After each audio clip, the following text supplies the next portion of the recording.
지난 주일에 우리는 하나님께서 자기 자녀들인 우리 그리스도인만을 위하여 행하시는 일이 무엇인지를 다시 확인해 보았습니다. 그 일이 무엇이었습니까? 그것은 하나님께서 우리를 위하여 모든 일을 합력하여 선을 이루신다는 사실입니다. 그러면 하나님께서는 어째서 우리 그리스도인들만을 위하여 그렇게 놀랍고 감사한 일을 하시는지, 그 이유가 무엇인지도 지난 주일에 알아보았습니다. 그 이유가 무엇입니까? 29절에 그 이유가 나와 있다고 말씀드렸습니다. 29절이 28절의 이유가 되는 까닭은 29절 원문에서 첫 낱말이 왜냐하면으로 시작하기 때문입니다.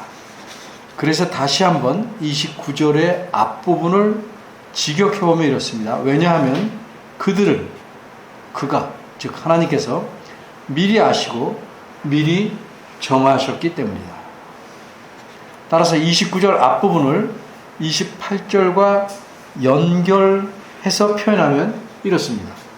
하나님께서는 자기 자녀들을 미리 아셨기에 그들을 위해 모든 일을 합력하여 선을 이루시도록 일하고 계신다.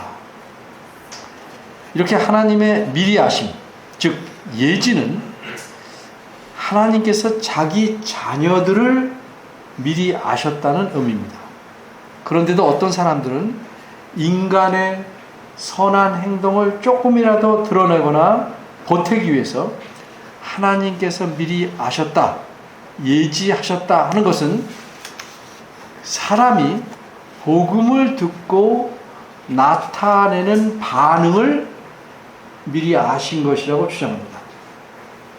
다시 말해서 그들은 이렇게 하나님께서 장차 복음에 합당하게 반응하는, 즉 복음을 받아들여 예수님을 믿기로 할 사람이 누구인지를 미리 아시고 그래서 그 사람을 자녀로 택하신 것이다 라고 주장합니다. 그러나 이러한 주장은 성경 말씀을, 성경의 가르침을 왜곡하는 것입니다. 어떤 의미에서 성경을 왜곡합니까? 크게 두 가지 면에서 그렇습니다. 첫째는 본문인 28절에서 말씀하는 사실에다가 성경이 말하지 않는, 그러나 자신들이 의도하거나 집어넣었으면 좋겠다, 들어있으면 좋겠다 하고 원하는 내용을 첨가하였습니다. 그런 주장은 어디서 나왔는가? 사람이 구원을 얻는 일에서도 선택권이 있다 라거나 복음을 받아들이거나 거절할 자유가 있다, 사람에게는 그런 자유가 있다 라고 잘못 생각하는 데서 나왔습니다. 그래서 그들은 하나님께서 어떤 사람이 복음을 듣고 받아들일지 아닐지를 알기 때문에 복음을 듣고 받아들일 자를 미리 아시고 그 사람을 선택하셨다라고 보는 것입니다. 그러나 우리가 분명히 알아야 될 것은 하나님께서는 모든 일을 물론 다 아시지만 28절에서 말씀하시는 것은 28절에서 미리 아셨다고 말씀하시는 것은 자녀로 삼으실 사람들, 그 사람 자체를 아셨다는 겁니다. 내가 어떻게 행동할까 아셨다는 게 아니라 나를 아셨다 하는 의미입니다. 둘째로 하나님께서 미리 아신 것은 자기 자녀로 삼을 사람들 자체가 아니라 어떤 사람들이 복음을 받아들일지 그들의 반응이었다 하는 주장은 하나님의 절대적인 주권을 부정하는 것이기 때문에 성경 말씀 전체의 가르침과 모순 때문에, 바꿔 말해서 이것은 복음을 듣고 받아들여서 예수님을 믿어 구원을 얻는 일은 각 사람의 자유이고 각 사람의 결정이고 선택이라고 보는 주장입니다. 그러나 우리가 분명히 알다시피 구원은 하나님이 주신 선물이고 이 선물은 하나님께서 사람의 무엇을 보신 게 아니고 은혜로 주신 것이기 때문에 구원받은 사람은 결코 자랑할 수 없다는 사실입니다. 이런 사실을 에베소서 2장 8절 9절에선 이렇게 확실하게 말씀합니다. 세번역 성경으로 읽어보겠습니다. 여러분은 믿음을 통하여 은혜로 구원을 얻었습니다. 이것은 여러분에게서 난 것이 아니요 하나님의 선물입니다. 여러분의 행위에서 난 것이 아닙니다. 그러므로 아무도 자랑할 수 없습니다. 따라서 적어도 구원에 관한 한 손톱만큼이라도 사람의 선택이나 결정이나 행위나 노력이나 업적이 있다고 내세우는 것은 그 내세우는 만큼 그만큼 하나님의 은혜를 부정하는 것이고 하나님의 주권을 무시하는 것입니다. 그럼 이제는 하나님의 미리 정하심에 대해서, 즉 예정에 대해서 알아보겠습니다. 다시 한번 29절 앞부분을 원문대로 살펴보겠습니다. 왜냐하면 그가 즉 하나님께서 미리 아시고 미리 정하셨기 때문이다. 그리스도인들 중에서도 적지 않은 사람들이 하나님의 미리 정하심, 즉 예정에 대해 크게 오해하고 있습니다. 특별히 두 가지 면에서 오해합니다. 첫째로 예정은 그리스도인이 아닌 자들, 즉 모든 사람의 운명을 하나님께서 미리 정해놓은 것이라고 오해합니다.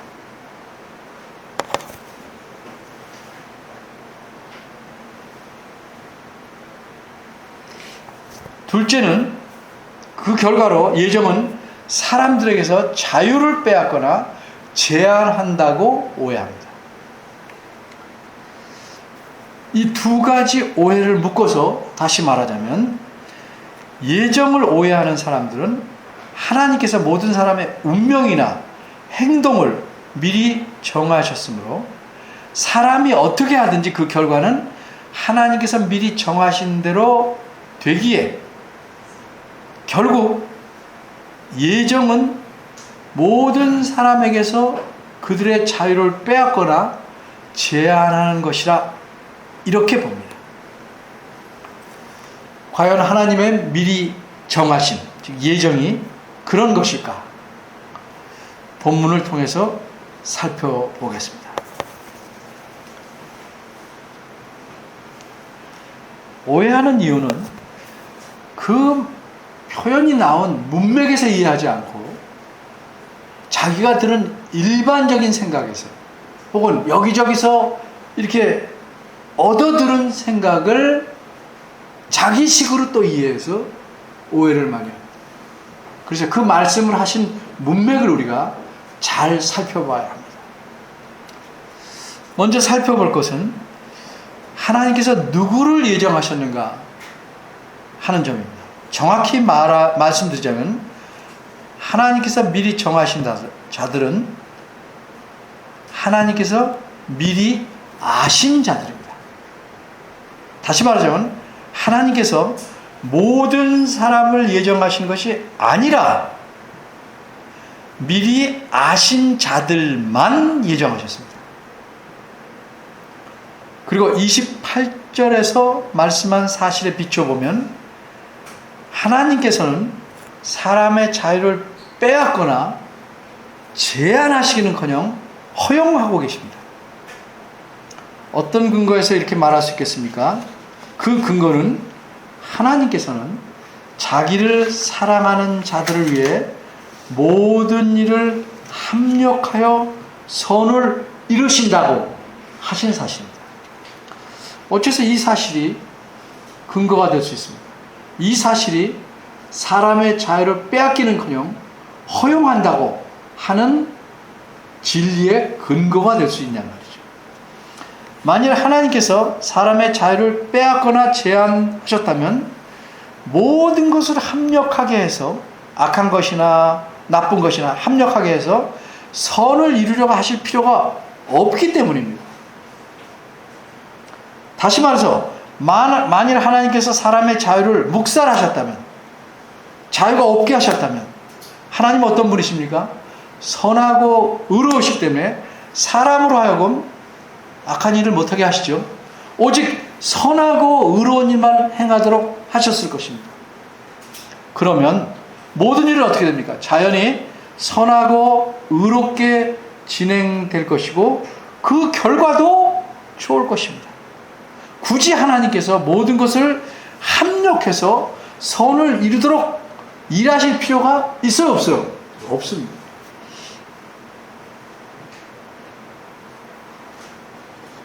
요셉의 경우를 우리가 잘 아는 이야기지만 다시 생각해 봅시다. 요셉의 형들은 그를 죽이려고 자기를 찾아온 동생 요셉을 물 없는 구덩이에 가둬두었습니다. 그러다가 너무 심하다 싶어서 애굽으로 가는 상인들에게 팔았습니다. 요셉의 형들은 자신들의 뜻대로, 자신들의 자유대로 자유롭게 그런 악한 짓을 저질렀습니다. 그리고 자신들의 자유의지대로, 자기의 뜻대로 아버지에게 요셉이 짐승에 물려 죽었다고 또 거짓말로 수술했습니다. 만일 그들에게 자유가 없었다면 그들이 자기들 마음대로 그렇게 몹쓸 짓을 할 수 있었을까요? 없죠. 하나님이 그럴 자유를 안 주셨는데.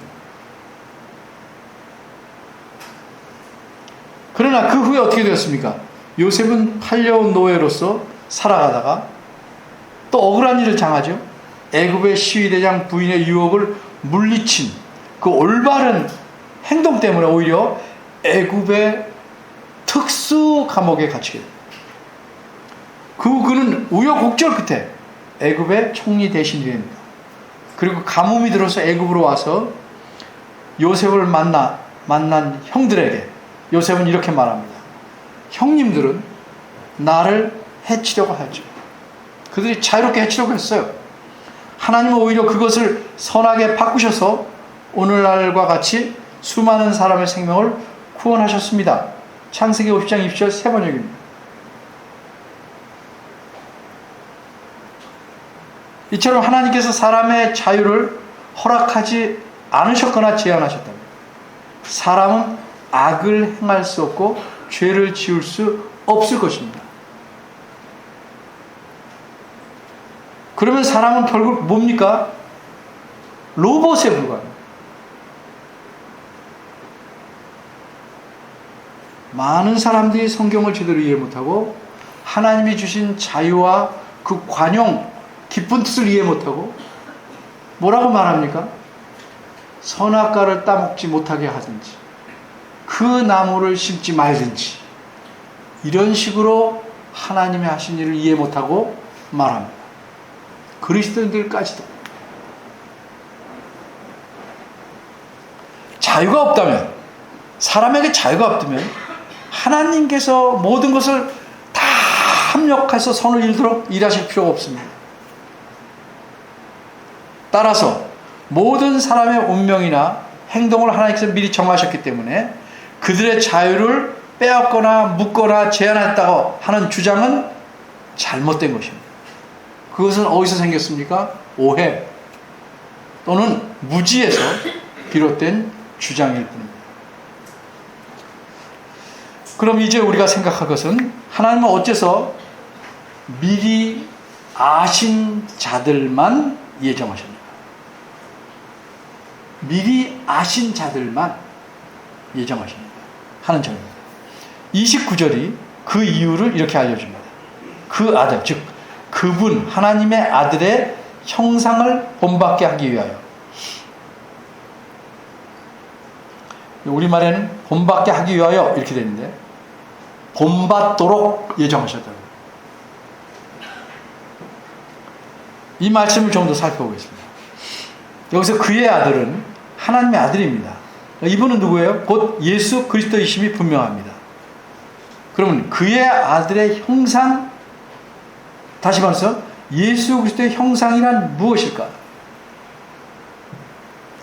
우선 형상이라고 하면 1차적으로 떠오르는 게 뭐예요? 보이는 모습을 생각할 수 있습니다. 그러나 형상이란 보이는 모습에만 쓰이는 말이 아닙니다. 하나님께서 사람을 지을 때 자신의 형상과 모양대로 지으셨다고 그러죠. 그때 하나님이 왜 보이는 모습이 있으십니까? 없습니다.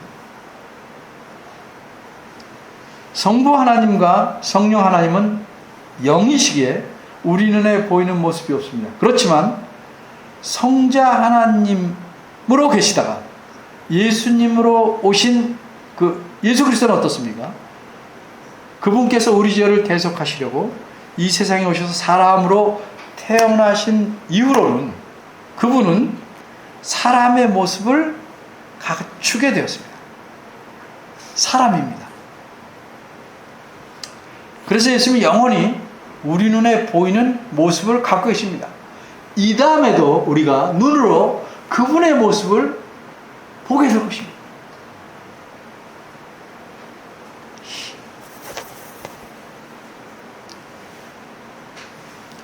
이처럼 예수님은 이제는 형상을 가지셨습니다. 그런데 29절에서 말씀하는 그의 아들의 형상이 이렇게 눈에 보이는 모습이라면, 그걸 가리킨다면 우리는 물론이고 이 편지를 받은 로마 교회 성도들도 그분의 모습, 그분의 형상을 본 적이 없는데 어떻게 그 형상을 본받을 수 있겠습니까? 봐야 따라하죠. 그럼 비록 그분을 본 적이 없더라도 성경에서라도 예수 그리스도의 형상을 본받을 수 있을 만큼 묘사한 내용이 있다면, 본받을 만큼 구체적으로 묘사한 내용이 있다면 그걸 따라서 본받을 수 있겠으나 그런 내용도 성경에는 없습니다. 따라서 눈에 보이는 겉모습으로서 그리스도의 형상을 본받아라 라고 여기서 말하는 것은 아닙니다. 더구나 원문에서 본받는다라는 낱말의 의미는 그저 흉내낸다 혹은 비슷하게 되는 정도가 아니라 똑같이 된다는 의미입니다. 똑같이 된다. 그러게 예수님의 형상을, 겉모습으로서 예수님의 형상을 본받는 것, 즉 그리스도인마다 예수님의 겉모습과 똑같은 모습을 갖게 하시려고 하나님께서 미리 정하셨다 하는 것은 논리적으로, 쌍둥이도 이런 쌍둥이 없죠. 논리적으로 또 실제로 불합리한, 이것은 모든 그리스도인들은 아무런 구별이 없는 마치 똑같은 상품을 기계에서 찍어내듯이 만드는 것과 다름이 없기 때문에, 따라서 여기서 말씀한 형상은 적어도 예수님의 겉모습으로서 형상은 결코 아닙니다. 그럼 형상이란 무엇입니까? 늘 말씀드리지만 낱말에는 일반적으로 여러 가지 의미가 있는데 그 중에 한 의미만을 말하는 사람의, 글쓴 사람이 특별히 의도하지 않았다면 일반적으로 한 의미만을 문장에서 사용하는 것입니다. 그래야 문장 전체의 의미가 분명하게 드러날 수 있기 때문입니다. 이처럼 형상이 겉모습을 가리키는 게 아니라면 그럼 형상은 무엇일까? 본질일까요? 그러면 예수 그리스도의 본질은 무엇입니까? 예수 그리스도는 본질상 하나님이십니다. 만일 형상을 그리스도의 본질로 본다면 그리스도인인 우리가 어떻게 그분의 본질, 즉 하나님, 즉 신과 똑같이 될 수 있겠습니까? 이게 굉장히 논리적 모순이에요. 왜 그런지 보십시오. 인간 최초의 근본적인 죄악이 무엇이었습니까? 그것은 선악의 지식나무의, 원어가 선악의 지식나무입니다. 지식나무의 열매, 즉 선악과를 따먹으면 너도 하나님처럼 된다 라는 유혹을 받고 하나님처럼 되려는, 하나님이 되려는 욕망에서 비롯되었습니다. 그 결과 어떻게 됐습니까? 사람과 피조물은 물론이요 세상 전체에 끔찍한 결과를 가져왔습니다. 그래서 사람은 물론 피조물까지도 마지막 날까지 탄식하며 신음하며 살아가야 한다, 살아가고 있다 하는 사실을 우리가 이미 앞에서 로마서 8장 18절에서 22절을 통해서 분명하게 알고 있습니다. 그런데 29절에서 그리스도의 형상을 본받는다는 것이 그분의 본질인 하나님처럼 되는 것이라면 성경의 가르침에 앞뒤가 맞지 않아요. 저쪽에서 하나님처럼 되는 것이 죄악이요, 큰 죄악이요, 인류 전체가 타락해버렸는데 여기서는 그것이 미리 정하신 목적이라면 이렇게 앞뒤가 안 맞을 수 있어요. 이제는 죄악이 아닐까요? 사실상으로도 사람이 우리는 하나님이 될 수 없어요. 그래서 불가능한 일입니다. 그럼 여기서 그리스도의 형상이란 무엇일까? 그것은 한마디로 그리스도의 성품을 가리킵니다. 따라서 그리스도의 형상을 본받는다는 것은 그리스도의 성품을 담는다는 의미입니다.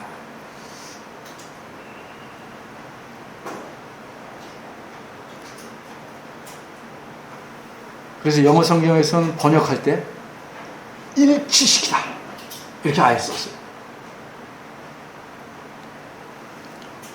이렇게 이해하는 것이 올바른 이해라는 사실은 사도 바울이 빌립보 교회에 보낸 편지에서 분명하게 드러납니다.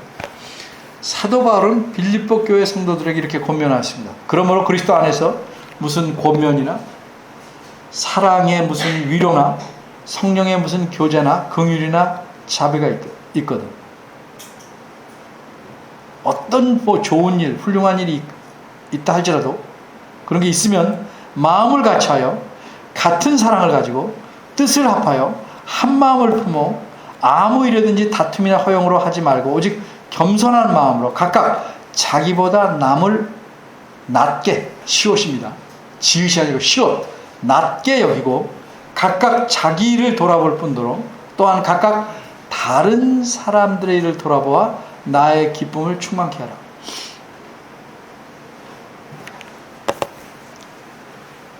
근데 그 비결이 뭘까요? 어떻게 다툼이 없이, 허용이 없이, 겸손함을 잃지 않고 한마음 한뜻으로 그렇게 성도들이 할 수 있을까? 그 비결을 5절에서 이렇게 말합니다. 너희 안에 이 마음을 품으라. 곧 그리스도의 마음이니. 교회가 다툼, 허용, 교만, 분란, 원망, 불평 이렇게 많은 것은 그리스도의 마음을 품은 게 너무 작거나 없거나 이런 문제들이 있습니다.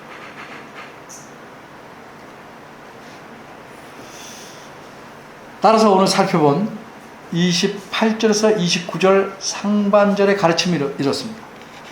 하나님께서 어떤 사람들을 부르셔서 하나님을 사랑하도록 하셨습니다. 하나님은 그들을 미리 아셨고 이들로 그리스도의 성품을 담게 하시려고 미리 정하셨습니다.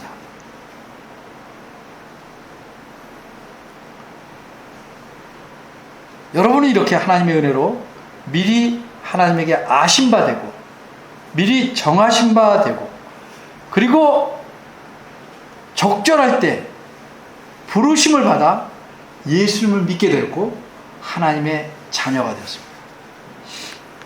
그런데 예수님 믿어서 하나님의 자녀가 된 이후에 여러분이 힘써 행하고 사는 일, 삶에서 힘쓰고 있는 일이 무엇이냐는 거죠.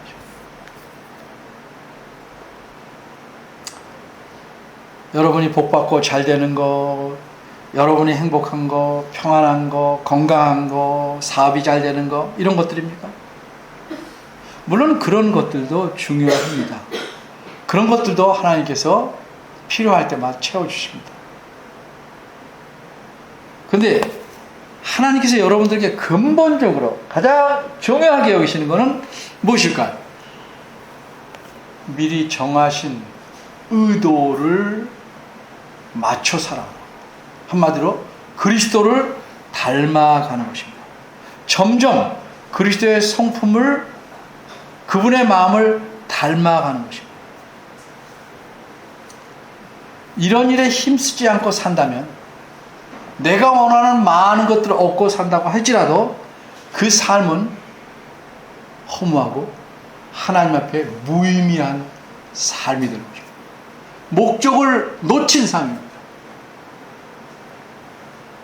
하나님은 우리 모두가 적어도 우리의 성품과 마음이 예수님을 닮는 작은 예수들이 많아지길 바랍니다.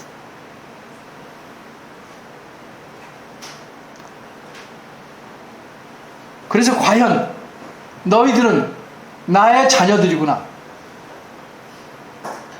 라고 기뻐하시기를 원합니다. 여러분 한번 생각해 보십시오. 내가 예수 믿게 된, 또 예수 믿고 나서 살아가는 삶의 가장 주안점, 목표는 무엇인가?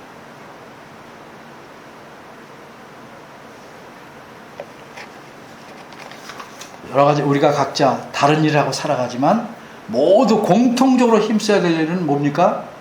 그리스도를 닮아가는 일입니다. 왜 많은 갈등과 고난과 힘듦과 불화가 생겨납니까? 이 점에 소홀하거나 부족하기 때문입니다.